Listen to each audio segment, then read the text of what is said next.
33절부터 33절을 함께 읽어보면서 요한복음을 공부하는 수요 예배의 설교를 시작해 보도록 하겠습니다. 다 같이 요한복음 9장 30절에서 33절을 함께 읽어보도록 하겠습니다. 그 사람이 대답하여 이르되 이상하다. 이 사람이 내 눈을 뜨게 하였으되 당신들은 그가 어디서 왔는지 알지 못하는도다. 하나님이 죄인의 말을 듣지 아니하시고 경건하여 그의 뜻대로 행하는 자의 말은 들으시는 줄을 우리가 아나이다. 창세 이후로 맹인으로 난 자의 눈을 뜨게 하였다 함을 듣지 못하였으니 이 사람이 하나님께로부터 오지 아니하였으면 아무 일도 할 수 없으리이다. 아멘. 자, 저는 방금 함께 읽어본 요한복음 9장 30절에서 33절을 가지고 맹인이 눈을 뜨고 선포한 복음, 이와 같은 제목으로 요한복음을 살피는 9번째 시간을 가져보도록 하겠습니다. 오늘 우리가 살피는 이 요한복음 9장은 태어나면서부터 맹인이 된 사람의 이야기를 기록합니다. 그러니까 오늘 이 요한복음 9장의 주인공은 확실하게 예수님도 아니고 제자들도 아니고 우리가 잘 아는 바리새인들도 아니고 바로 이 맹인이에요. 태어나면서부터 맹인이었기 때문에 그런 생각이 들 수 있을 것 같습니다. 이 사람은 도대체 뭐를 잘못해서 태어나면서부터 장애를 갖고 태어난 것인가? 이런 질문 할 수 있겠죠. 오늘날에도 많은 사람들이 던지는 질문일 수 있습니다. 그리고 이러한 상황들을 접할 때 많은 사람들이 이것과 하나님의 존재를 연관지어서 하나님의 존재를 의심하는 근거로 삼기도 합니다. 무슨 말이냐 하면 하나님이 존재한다면, 이 세상에 신이 존재한다면, 그리고 그 존재하는 신이 선한 신이라면, 착한 신이라면 왜 이런 일들이 있어야 하는가? 이렇게 질문을 던진다라는 말입니다. 도대체 뭐가 잘못돼서 무엇인가를 잘못할 겨를도 없이 이제 막 태어난 아기가 눈이 먼 상태로 태어나야 되느냐? 그렇게 하는 하나님이 선한 하나님이 맞냐? 이런 질문을 한단 말입니다. 기독교에서는 그래서 때때로 이런 일들이 인류가 범한 죄의 결과로 설명합니다. 하나님과의 관계에 문제가 벌어진 죄의 결과가 다시 말해서 가장 완벽한 상태에서 어그러지고 빠그러져 가지고 그와 반대의 결과로 나타난 것이다 라고 설명할 때가 있습니다. 그렇다라고 해서 어떤 특정인의 죄라고 말하기는 어렵지 않겠습니까? 부모가 뭘 잘못해서 아기가 태어나면서부터 맹인이 되었느냐, 이런 질문을 하는 것은 예에 어긋나겠죠. 결례일 겁니다. 그럼에도 불구하고 지금 예수님의 제자들은 그런 질문을 던져요. 뭐라고 했느냐?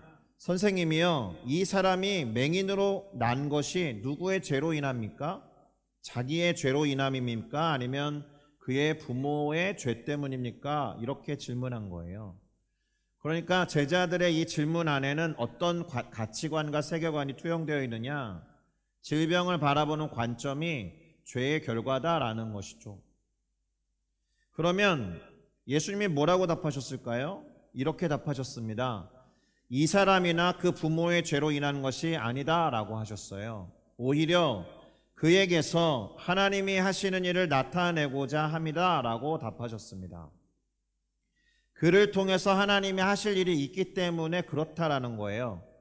선뜻 이해가 되지는 않겠죠. 분명히 이 사람을 통해서 하나님이 어떤 일을 할 거다라는 게 드러나겠지만 그 당사자가 되는 것과 그것을 옆에서 바라보는 사람의 차이는 클 것입니다.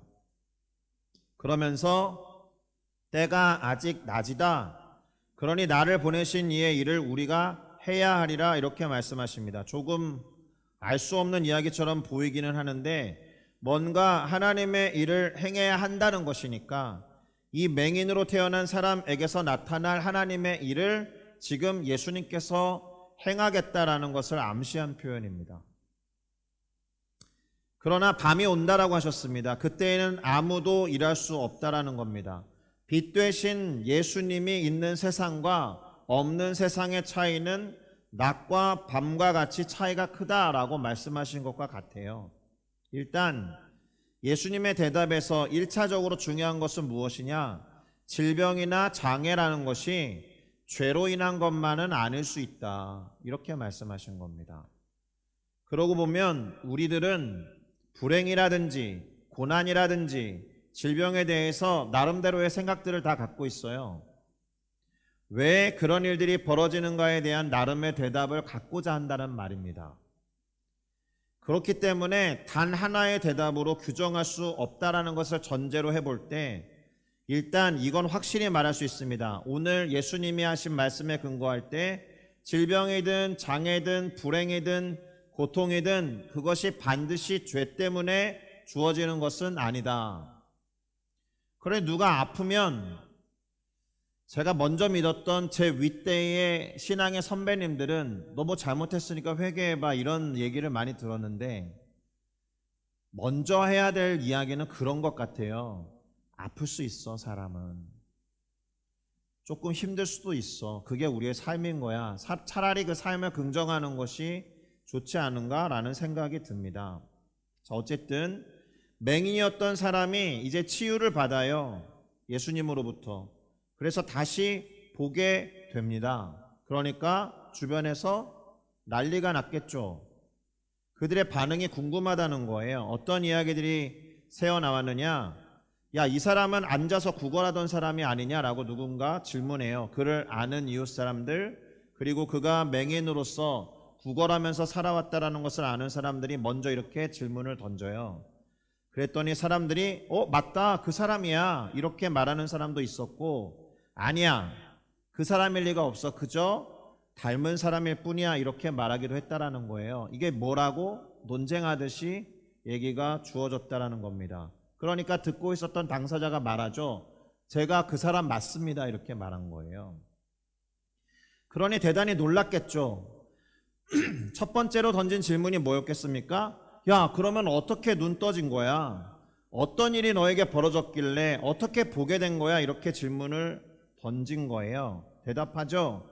예수라고 하는 사람이 진흙을 이겨가지고 내 눈에 바르고는 나한테 실로암 연못에 가서 씻으라라고 했더니 그 말을 그냥 믿는 셈치고 믿자야 본전이니까 가서 씻었더니 보게 되었다 이렇게 말한 겁니다.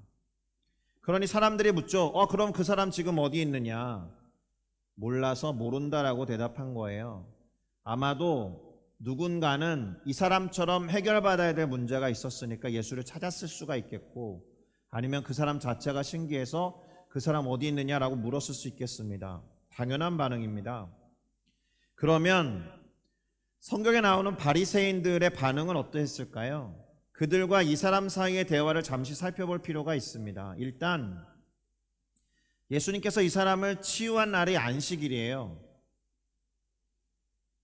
그러니까 뭐라고 했겠습니까? 바리새인 중 어떤 사람은 예수가 안식일을 범했다 이렇게 했겠죠. 심지어 진흙을 이겼잖아요. 일을 한 거예요. 진을 이겨가지고 이 사람의 눈에 바르는 행동을 했으니까 안식일을 범했다라고 하면서 이 사람은 죄인이다. 죄인이니까 하나님으로부터 온 자가 아닐 거야 라고 말하는 사람들이 있었습니다. 그런데 반면에 어떤 사람들은 그러나 그가 죄인이라면 어떻게 이러한 표적을 일으킬 수 있느냐라고 말하면서 죄인일 리가 없다라는 쪽의 이야기를 하는 사람들도 있었어요. 그러니까 성경에 구약 성경을 토대로 해볼 때 위대한 선지자라고 부르는 사람들은 큰 기적을 일으키는 사람들로 사람들이 인식하는데, 그래서 어떤 기적을 일으키면 저 사람이 위대한 선지자인가 보다 이렇게 생각하는 습성이 있었단 말이에요. 그런데 이게 이율배반이잖아요. 선지자면 하나님으로부터 온 사람일 거고 이 사람의 위대한 기적을 행했으니까 위대한 선지자여야 되는데 왜 하필 안식일을 어기면서까지 기적을 일으켰을까 해서 이쪽 이야기와 이쪽 이야기가 지금 논쟁거리가 된 겁니다. 그래서 그 맹인이었다가 눈 뜬 사람한테 물어봐요. 그 사람이 너의 눈을 뜨게 하였으니 너는 그를 어떤 사람이라고 생각하느냐? 그러니까 이 사람이 지금 나은 것보다 어디에 관심을 둔 거예요? 이 기적을 행한 사람에게 관심을 둔 거죠. 그 예수가 누구냐? 이런 질문이 이들 안에서 많이 있었다라는 거예요. 그렇지 않아도 예수에 대해서 이런저런 이야기들이 많았을 테니까. 그러니 이 사람이 대답해요. 선지자라고 대답합니다.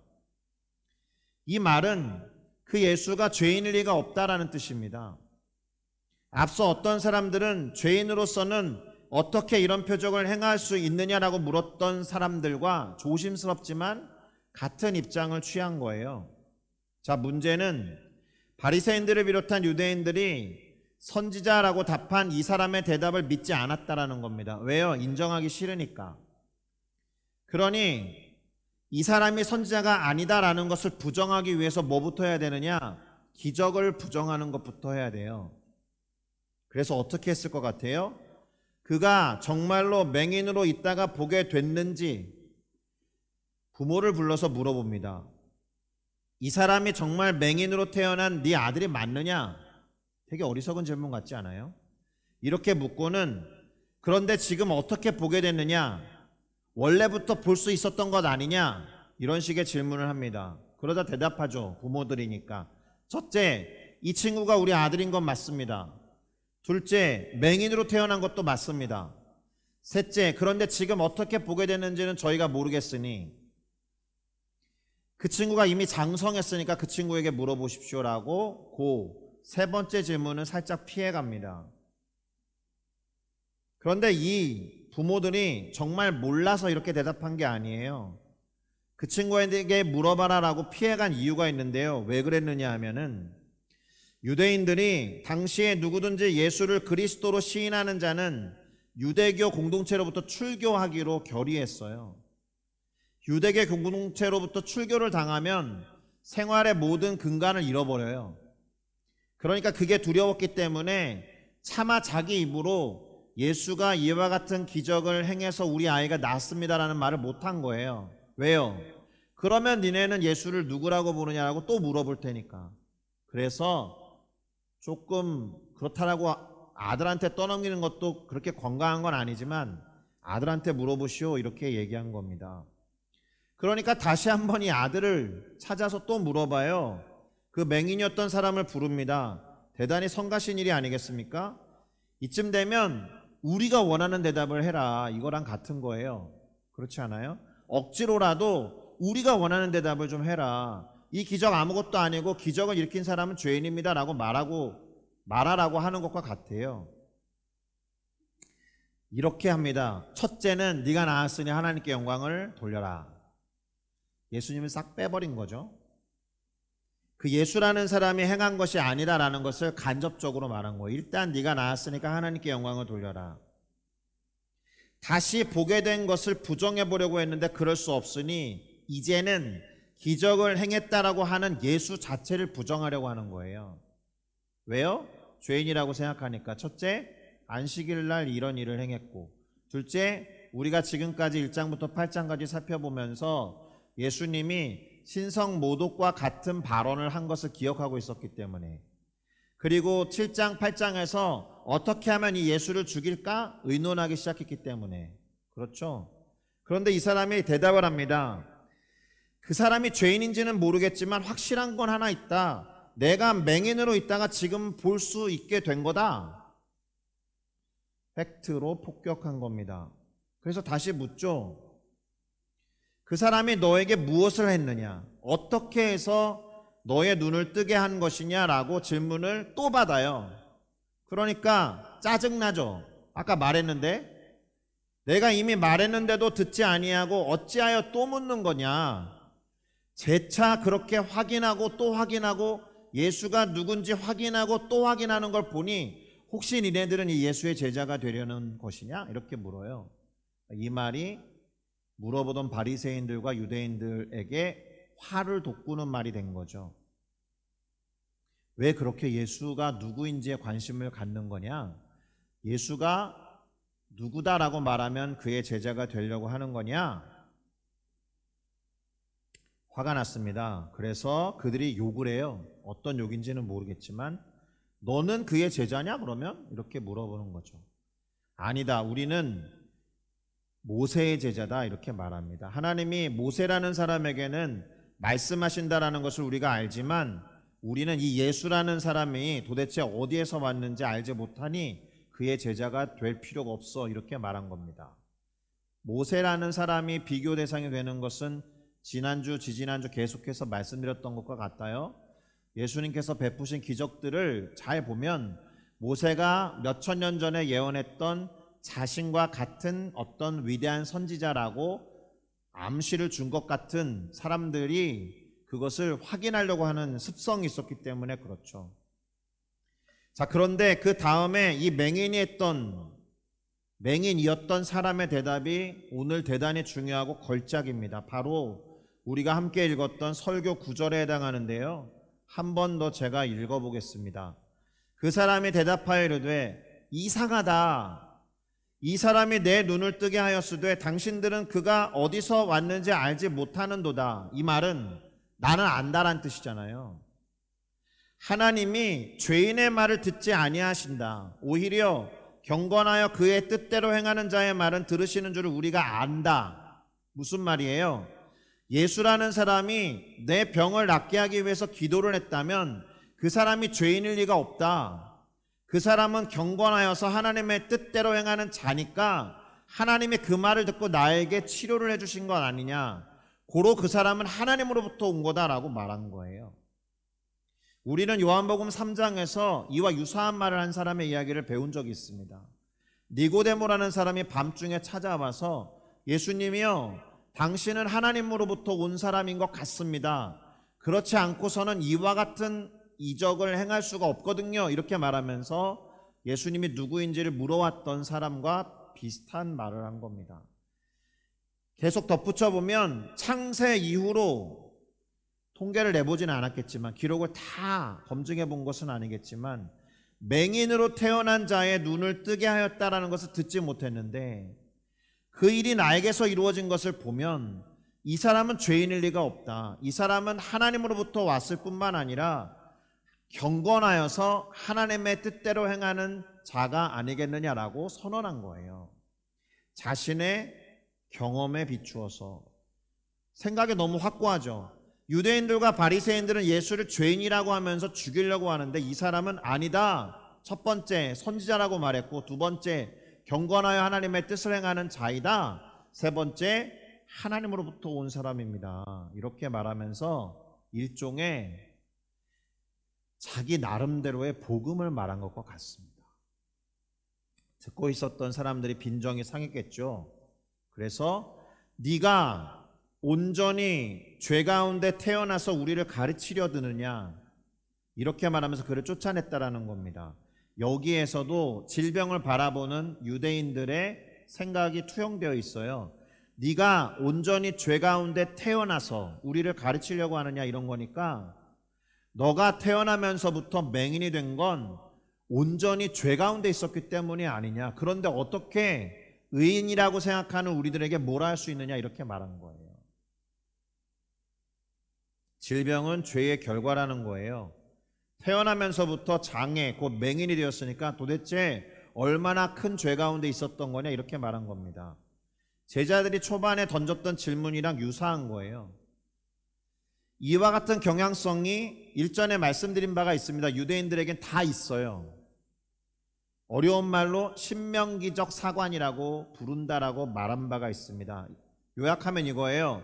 하나님을 잘 섬기면, 하나님의 뜻에 순종하면 복을 받지만 하나님께 불순종하면 저주를 받는다라는 이 명제가 신명기적 사관이라고 부르는 유대인들의 신념과 같은 거예요.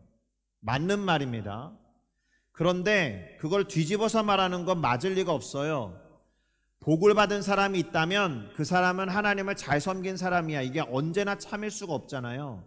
우리는 하나님을 믿지 않으면서 이 세상을 살아가는 사람 중에 복받은 것 같은 사람들을 너무 많이 보거든요.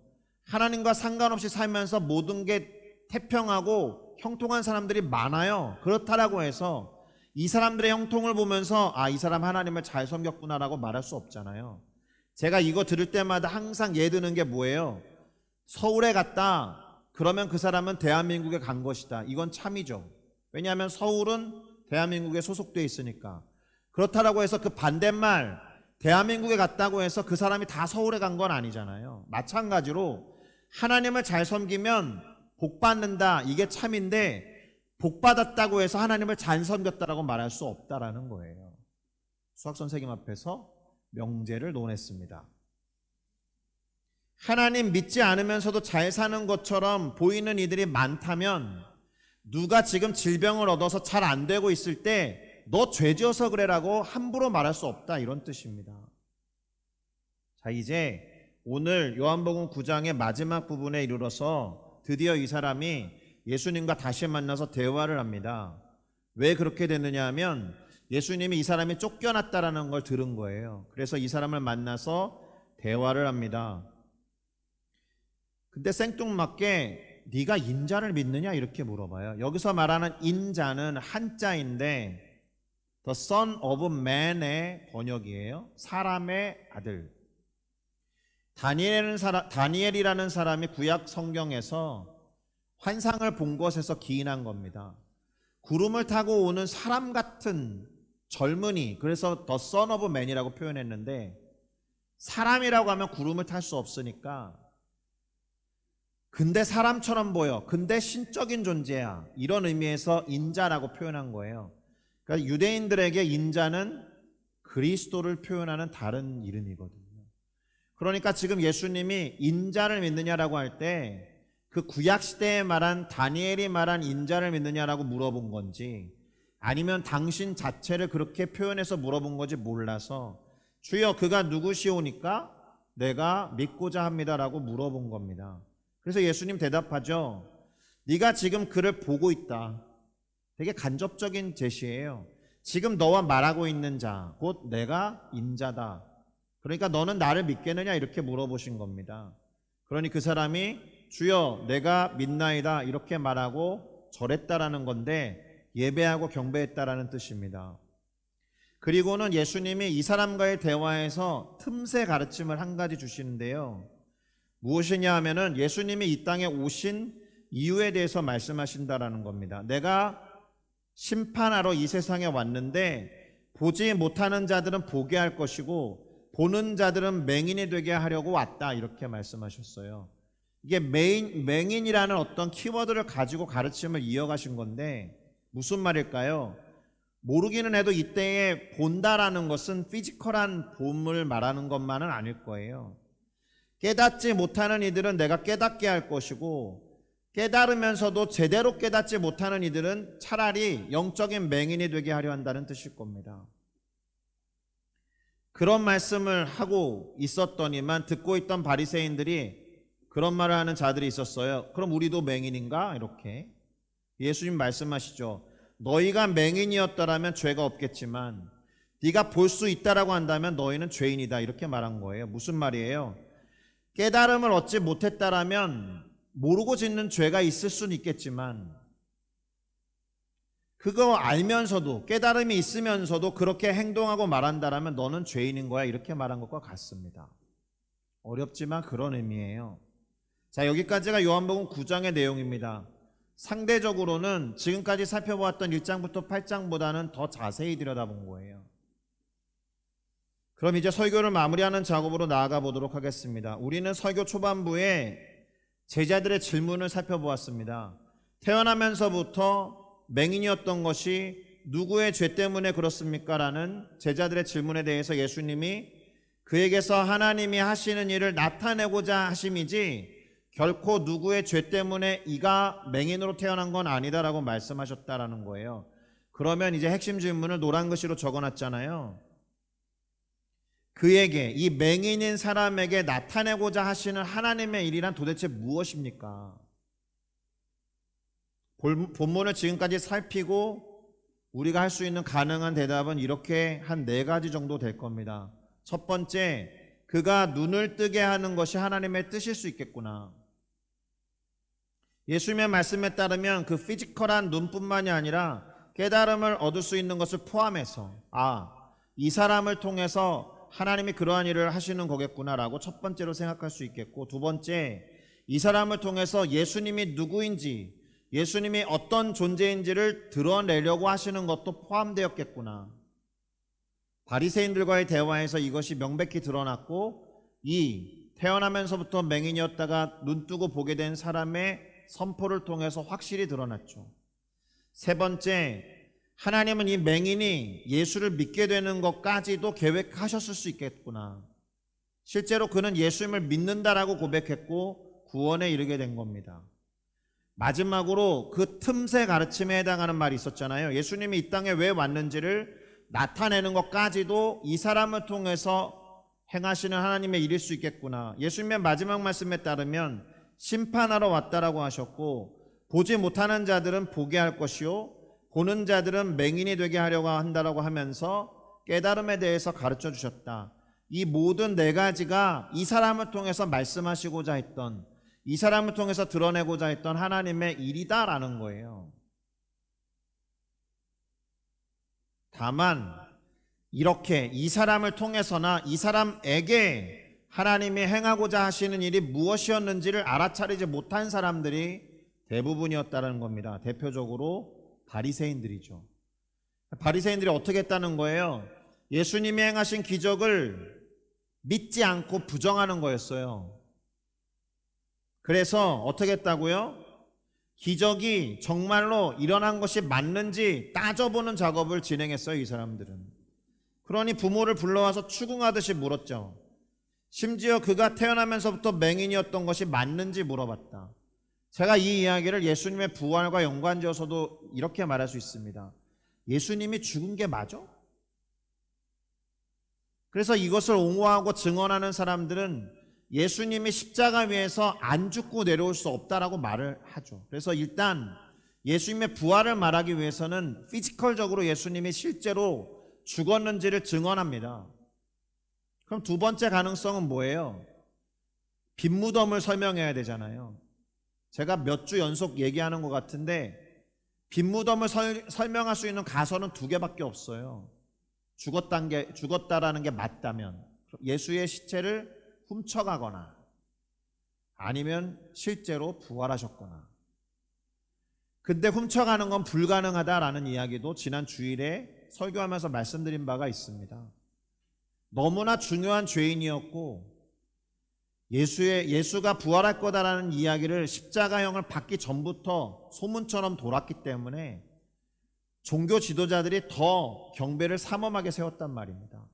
그리고 로마의 엄격한 법상 이렇게 경계를 서는 사람들이 자신의 경계를 소홀히 했을 때 받는 죄의 무게가 워낙에 무거웠기 때문에 한 명 띡 지키고 있었던 것도 아니었을 것이고, 훔쳐가는 것이 불가능하다면 남는 가설 하나는 예수님이 실제로 부활하신 것밖에 남지 않는다라는 식으로 이야기를 적용해 볼 수 있어요.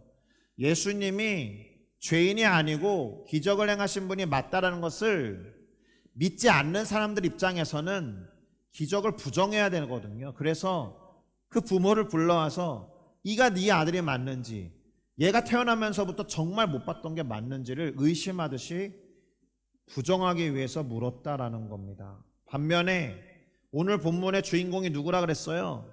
그 기적을 체험한 사람이라고 했잖아요. 태어나면서부터 못 보다가 예수님이 눈을 뜨게 해준 그 사람은 이제 예수님이 누구인지를 확실하게 고백하게 되었다. 오늘 이게 핵심이다라는 거예요. 첫째, 예수님은 선지자다. 그리고 예수님은 경건해서 하나님의 뜻대로 행하는 자다라고 고백했다.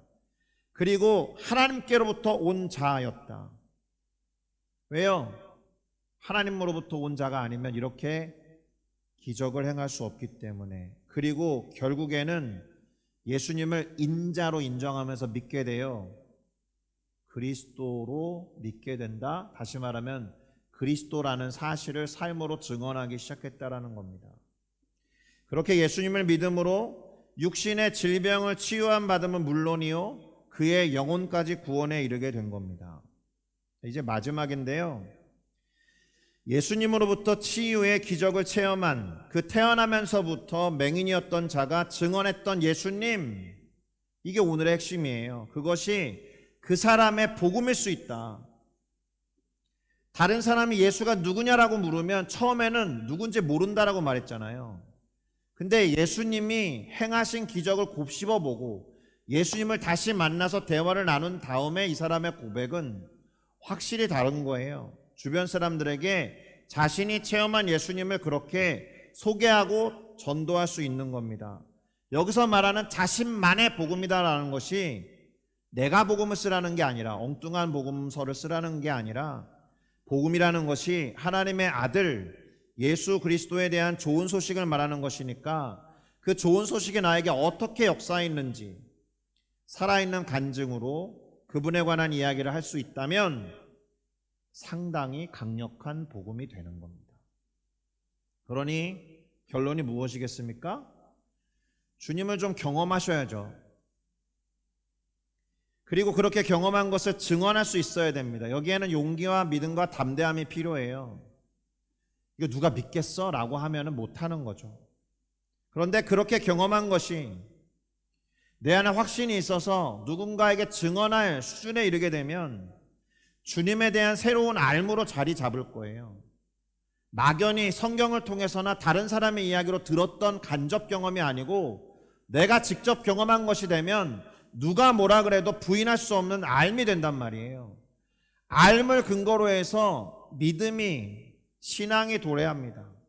알미, 신앙에 영향을 미치고 믿기 때문에 또 다른 도전과 경험을 하면 알무로 회귀되어서 암과 믿음이 병진법적으로 서로 강화하면서 자라나게 될 겁니다. 그러니 오늘도 열심히 내 삶의 영역에서 역사하시는 하나님을 찾고 그 하나님을 발견하게 되면 그분에 대한 알미, 경험으로 자리 잡아서 믿음으로 이어지게 될 테니 남들이 말하는 하나님을 내가 좀 알고 싶은데 라는 소망을 좀 가져보시고, 어떤 사람들은 목숨까지 걸면서 소위 순교라는 것을 하면서 믿어왔고 지켜왔던 신앙이 도대체 나에게는 어떤 의미가 있는지 진지하게 돌아보시면 거룩한 소망이라고 하는 것을 꿈꾸며 나아갈 수 있을 거다라고 생각합니다. 나만의 하나님을 경험하는 오늘과 앞으로의 삶이 되기를 예수 그리스도의 이름으로 축복합니다. 기도하시겠습니다.